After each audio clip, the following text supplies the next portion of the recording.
Hello, wrestling fans. How you guys today? Hey, they're wrapping up Friday Night SmackDown for February the 21st, 2025. The opening match was Drew McIntyre against Jimmy Uso. This was set up when last week backstage, Jimmy approached McIntyre and said, "Look, you beat me and LA Knight in a perfect qualifier match the week before, but you didn't technically beat me. You beat LA Knight." So he challenged McIntyre to a match. McIntyre accepted. Not a good match to start the show. It was sloppy at moments. Jimmy, his solo run they're doing with him, it's not working good. Like, yes, the matches he has with Camille Hayes were amazing to watch because they're both for the same level skill set. McIntyre's a big ass dude compared to Jimmy Uso. He's more powerful, a brawler. Jimmy's more, high speed and all that. This match, you could tell that they weren't working well together. Like, all Jimmy did was super kicks, chops, open hand palm strikes, a Samoan drop. Like this, that's all he did all match. I attempted a spear, and what he connected with was not a spear. I can tell you that. McIntyre had enough of this foolish going on. Overhead tosses Jimmy out of the corners. Alabama slammed him face first on the steel steps. Jump up neck breaker, went for the Claymore. Jimmy knee flogged over him. Sunset flip roll up. 1, 2, 3 winner, Jimmy Uso. McIntyre got pissed off that he just lost. Attacked Jimmy, pummeled him in the corner, Claymored him big time, and just walked away as officials were checking on Jimmy. And McIntyre was just going like this, walking up the stage. Because his goal is not only to win the chamber, go on to fight Cody, and win the title at WrestleMania this year, but his main goal is to take out the bloodline once and for all. And he just sent him a clear message to that by beating up Jimmy after the match. Then we're supposed to have Liv Morgan versus Naomi one-on-one, but during Naomi's entrance with Bianca as they were getting in the ring, Judgment Day's Liv Morgan and Regal attacked the champions, laid them out. Regal delivered one hell of a massive powerbomb to Bianca Belair. Liv drop kicked Naomi to the ropes and ran in Oblivion off the ropes. And then they stood over the champions holding up the tag team titles, laid them across the champions, and said, "We'll see you on Raw next Monday. We'll take those belts away from you." So the match between Liv Morgan and Naomi never started. Pretty Diddley challenged DIY for the SmackDown tag team titles. Great match. Check this one out, folks. During DIY's entrance, Pretty Diddley attacked them. Just started hitting moves, everything. Hit a double team uppercut, German suplex on Tommaso Ciampa. And then DIY isolated Prince of Pretty Diddley and just destroyed him. Ciampa unloaded clotheslines, punches, stomps in the corner.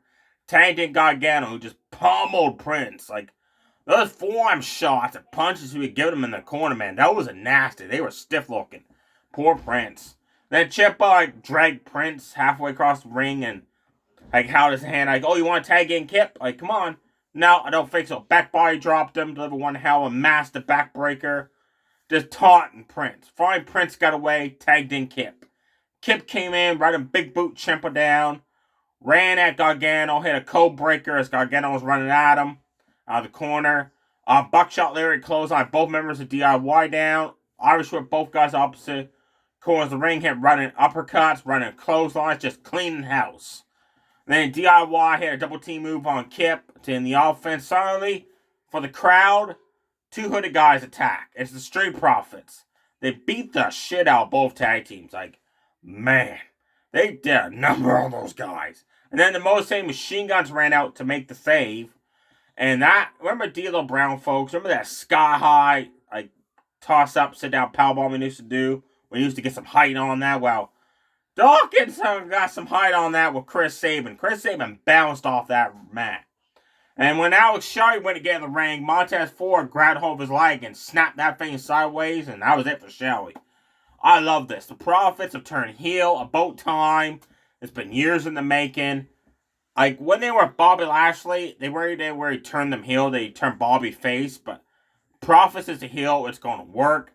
I love how they attacked all 3 tag teams and just pummeled them, beat them up, and basically saying, "Look, we're going to be the champions, no one else." I love that. But the question is, DFAB, is she going to turn heel and stay with the Profits? Because right now she's with me and him as a tag team. So kind of curious where that's going to lead to.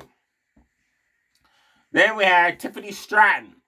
She came out, addressed Charlotte Flair coming out last week after she was beat down by Nia Jax, Candice LeRae in a 2-1 attack. And Trish Stratus made the save, got beaten down. She does appreciate Charlotte Flair basically coming in the ring afterwards, making fun of her, saying, "I'll choose you at WrestleMania." Tiffany said, "You think I'm going to be a pushover, easy victory? I'm not." She said, I love this, everyone in the locker room is sick that you're back. Like, literally sick. I am too, literally. Every time she comes out, I want to throw up.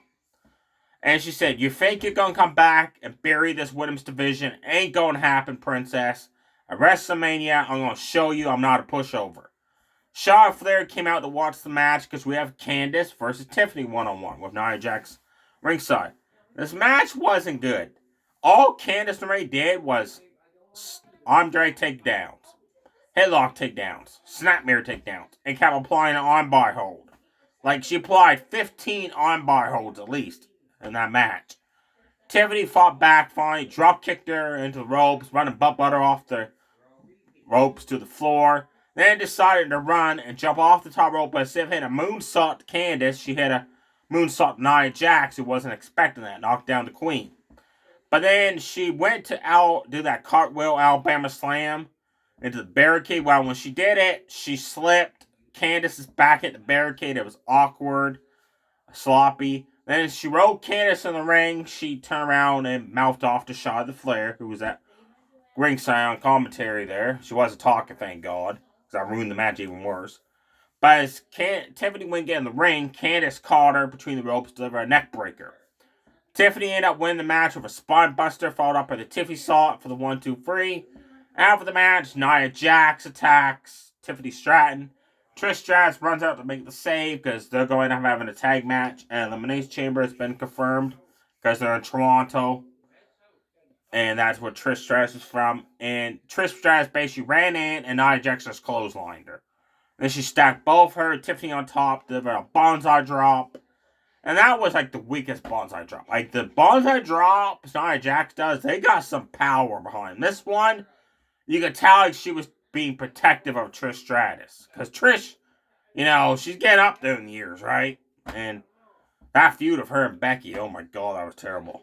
Trish Stratus can't go in the ring to match with these type of, women superstars. So Elimination Chamber, Nick Aldis sit backstage. It is confirmed Trish Stratus will team up with Tiffany to face Nia Jax and Candice LeRae at the Chamber. Then we had The Miz and Carmelo Hayes team up to take on LA Knight and R-Truth. This match was good. It was too short, and I wish it went longer. Is R-Truth a part of SmackDown? Because he's been on both shows, and I thought they said with this trade transfer thing ended. Only way you can be on both shows now if you're a champion. So I guess R-Truth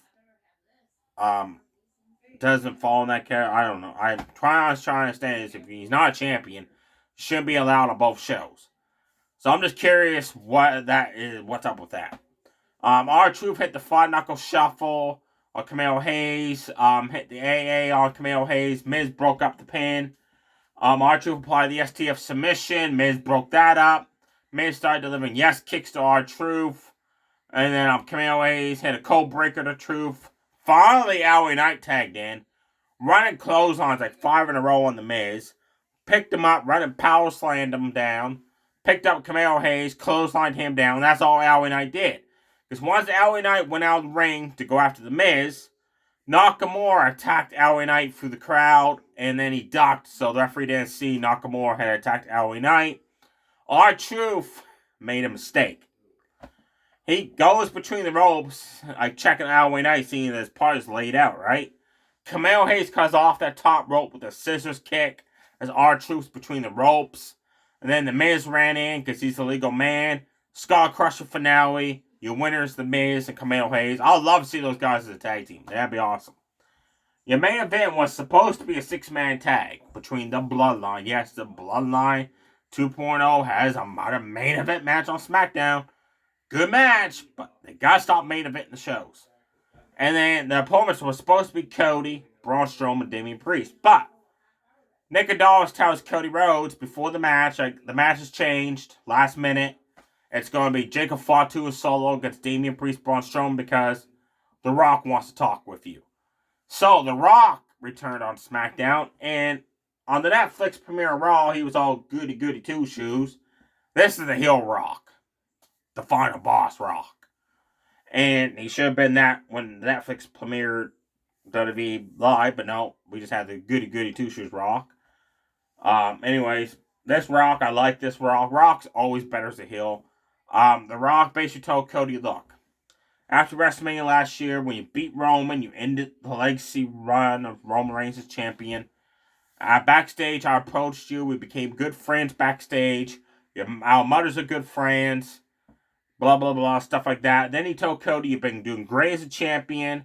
You see, he even said you have to defend that championship within 1 year more than Roman Reigns has done. That was cool for him to say that. He said, but, he said he has a big announcement. Since he has some power, he's bought some shares of the company.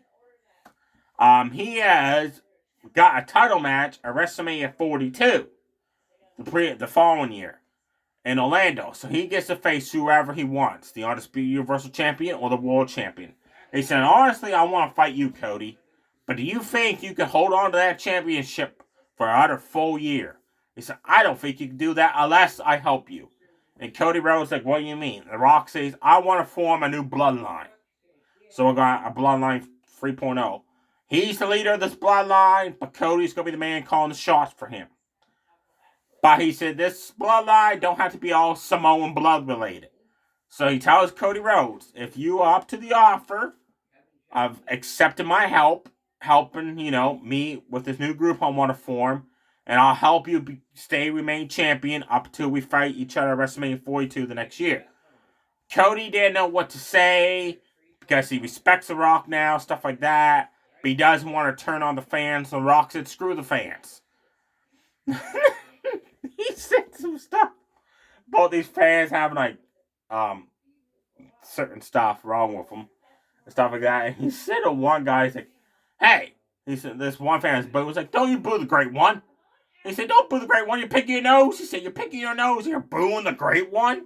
He said, you should be booing yourself and picking your nose on live TV. Like, that was hilarious. Then, so he told Cody, don't think about it. Don't give me an answer right now. Take a week. So, at Elimination Chamber, The Rock's going to show up in Toronto, Ontario, Canada. And Cody must have an answer. Is that going to affect the outcome of the Chamber match? Will Cody say no and The Rock going to take someone out and replace himself for the Chamber? And then win that title? We're going to have The Rock versus Cody at WrestleMania? Or is Cody going to say yes and turn heel? Or is he going to say no?